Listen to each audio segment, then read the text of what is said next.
Hi guys, welcome to today's session, and today we're going to discuss about neglected tropical diseases NTDs.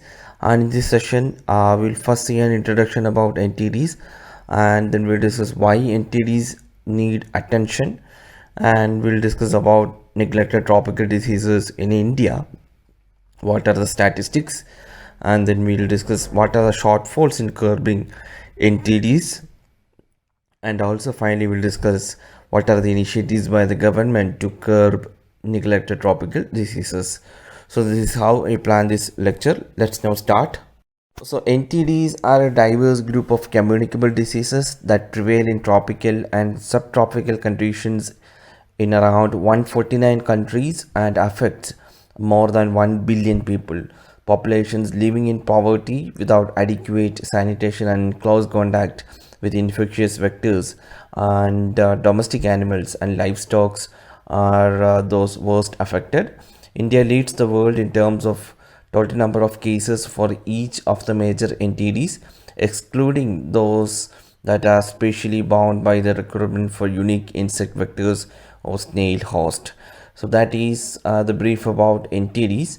Now we'll discuss why NTDs need attention.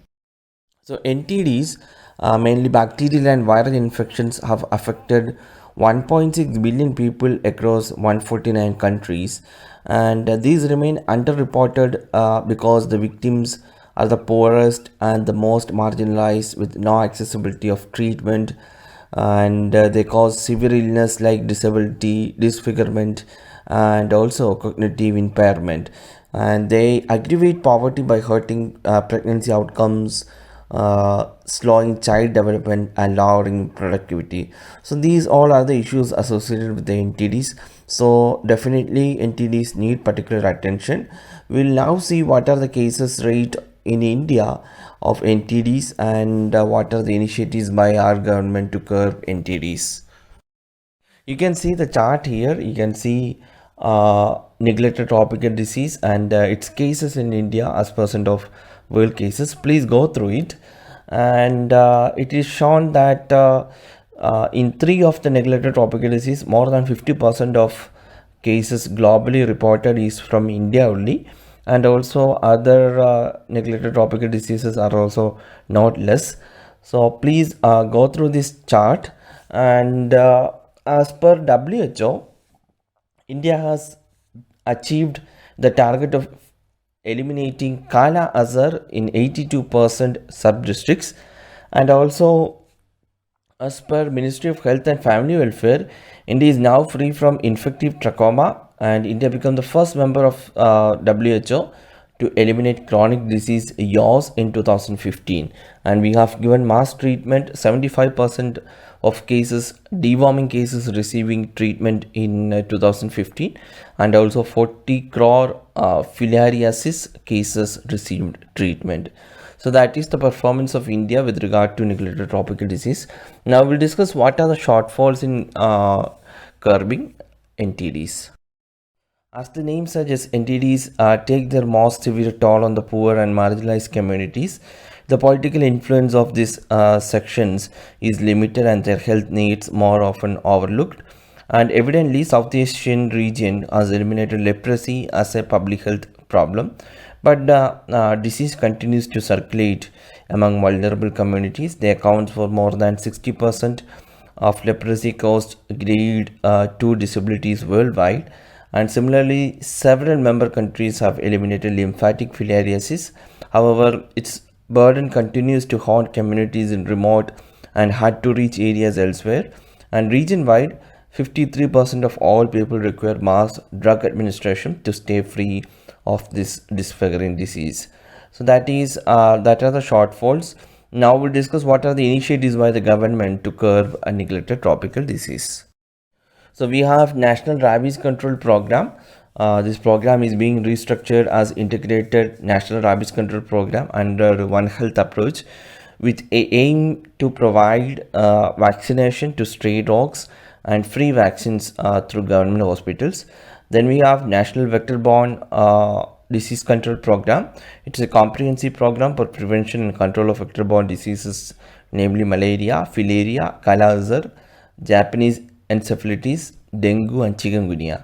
And then we have National Leprosy Eradication Program. This was launched with the goal of elimination of leprosy as public health problem by 2005. So that are the government initiatives. Then we have one global initiative called CEPI, that is Coalition for Epidemic Preparedness and Innovations. We'll see what is that.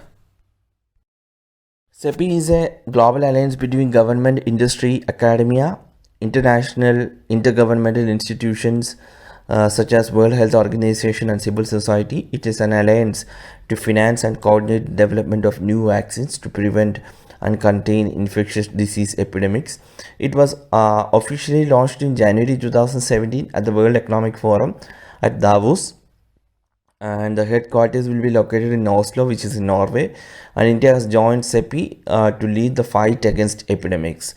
And CEPI plan to include preparations for possible outbreaks of Marburg fever, Lassa fever, Middle East respiratory syndrome, severe acute respiratory syndrome, Nipah virus, Rift Valley fever, and chikungunya, etc. And so that is the mandate of CEPI. It's a very important international organization to deal with the disease epidemics. So the need of the hour is to think globally and act locally, study and adopt global best practices after customizing them to local needs, and also apply integrated approach instead of targeting various diseases individually. Follow a holistic strategy, and partner with the civil society organization, especially the WASH initiatives, that is water, sanitation and hygiene, for ground level implementation and monitoring of these different government initiatives and global initiatives. So these are the measures to be adopted. So that is it. This is a major topic, guys. Neglected tropical diseases, as we discussed, India contribute major cases in the world, major percent of cases in the world. So we need to study about this. It's a very important topic with related to UPSC preparation also. That's all for today, guys. We'll meet tomorrow with another topic. Thank you for watching this lesson.